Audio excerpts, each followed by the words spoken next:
शिनार के राजा अम्रापेल और एलासर के राजा अर्योग और एलाम के राजा कदोर्लाओमेर और गोइम के राजा तिदाल के दिनों में ऐसा हुआ कि उन्होंने सदोम के राजा बेरा और अमोरा के राजा बिरशा और अदमा के राजा शिनाब और सबोयीम के राजा शमेबेर और बेला जो सोर भी कहलाता है, इन राजाओं के विरुद्ध युद्ध किया। इन पांचों ने सिद्दीम नामक तराई में जो खारे ताल के पास है एका किया। 12 वर्ष तक तो ये कदोर्लाओमेर के अधीन रहे, पर 13वें वर्ष में उसके विरुद्ध विद्रोह किया। 14वें वर्ष में कदोर्लाओमेर और उसके संगी राजा आए और अशतरोक्तनम में रपाइयों को और हाम में जूजियों को और शाबे किरियतैम में एमियों को और सेईर नामक पहाड़ पर होरियों को मारते मारते उस एल्पारान तक जो जंगल के पास है पहुंच गए। वहां से वे लौटकर एनमी शपात को आए जो कादेश भी कहलाता है, और अमालेकियों के सारे देश को और उन एमोरियों को भी जीत लिया जो हसोर तामार में रहते थे।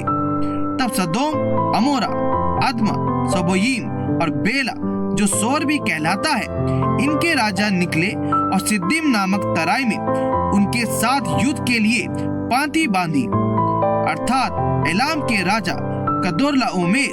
गोइम के राजा तिदाल, शिनार के राजा अम्रापेल और एलासर के राजा अर्योग, इन चारों के विरुद्ध उन पांचों ने पांति बांधी।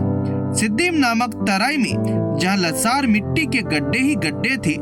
सदोम और अमोरा के राजा भागते भागते उनमें गिर पड़े, और जो बचे वे पहाड़ पर भाग गए। तब वे सदोम और अमोरा के सारे धन और भोजन वस्तुओं को लूट लाट कर चले गए, और अब्राम का भतीजा लूत जो सदोम में रहता था, उसको भी धन समेत वे लेकर चले गए। तब एक जन भागकर बच निकला था, उसने जाकर इब्री अब्राम को समाचार दिया। अब्राम तो एमोरी ममरे जो एशकोल और आनेर का भाई था, उसके बांज वृक्षों के बीच में रहता था, और ये लोग अब्राम के संग वाचा बांधे हुए थे। यह सुनकर कि उसका भतीजा बंदी बना लिया गया है, अब्राम ने अपने 318 शिक्षित युद्ध कौशल में निपुण दासों को लेकर जो उसके कुटुंब में उत्पन्न हुए थे, अस्त्र शस्त्र धारण करके दान तक उनका पीछा किया, और अपने दासों के अलग अलग दल बांधकर रात को उन पर चढ़ाई करके उनको मार लिया, और होबा तक जो दमिश्क के उत्तर की ओर है उनका पीछा किया, और वह सारे धन को और अपने भतीजे लूत और उसके धन को और स्त्रियों को और सब बंदियों को लौटा ले आया। जब वह कदोर्लाओमेर और उसके साथी राजाओं को जीत कर लौटा आता था, तब सदोम का राजा शावे नामक तराई में जो राजा की तराई भी कहलाती है, उससे भेंट करने के लिए आया। तब शालेम का राजा मलिकिसिदक जो परम प्रधान ईश्वर का याजक था, रोटी और दाखमधु ले आया, और उसने अब्राम को यह आशीर्वाद दिया, परम प्रधान ईश्वर की ओर से जो आकाश और पृथ्वी का अधिकारी है, तू धन्य हो, और धन्य है परम प्रधान ईश्वर जिसने तेरे द्रोहियों को तेरे वश में कर दिया है। तब अब्राम ने उसको सब वस्तुओं का दशमांश दिया। तब सदोम के राजा ने अब्राम से कहा, प्राणियों को तो मुझे दे और धन को अपने पास रख।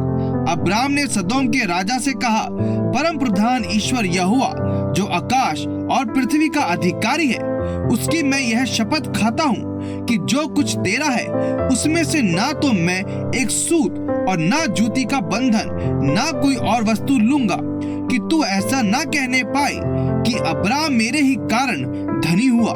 पर जो कुछ इन जवानों ने खा लिया है और उनका भाग जो मेरे साथ गए थे, अर्थात आनेर, एशकोल और ममरे, मैं नहीं लौटाऊंगा।